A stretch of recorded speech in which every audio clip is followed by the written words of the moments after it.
મોરબી મહાનગરપાલિકાની ચૂંટણીને લઈ અને કોંગ્રેસે કમિટમેન્ટના નામે ચૂંટણી ઢંઢેરું જાહેર કર્યું છે।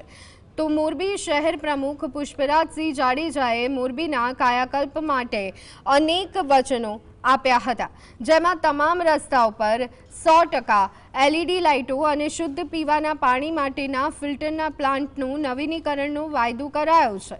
આ ઉપરાંત મચ્છુ નદીના કિનારે ભવ્ય રિવરફ્રન્ટ અને ગંદા પાણીના નિકાલ માટે આધુનિક સુઇજ ટ્રીટમેન્ટ પ્લાન્ટ બનાવવાની ખાતરી અપાઈ। આ સિવાય કોંગ્રેસે દર મહિને વોર્ડ દીઠ મેડિકલ કેમ્પ, સ્માર્ટ ક્લિનિક અને મહિલા બાળકોની સુરક્ષા માટે સેફ સિટી પ્રોજેક્ટ લાવવાનું વચન પણ આપ્યું છે।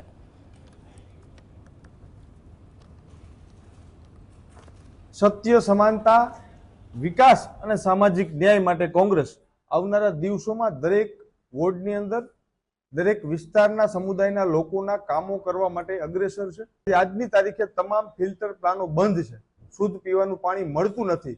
તો આ મોરબીની જનતાને અમારું કમિટમેન્ટ છે કે મોરબીને આવનારા દિવસોમાં નવા ફિલ્ટર પ્લાનો સ્થાપિત કરીને શુદ્ધ પીવાનું પાણી પૂરું પાડશું।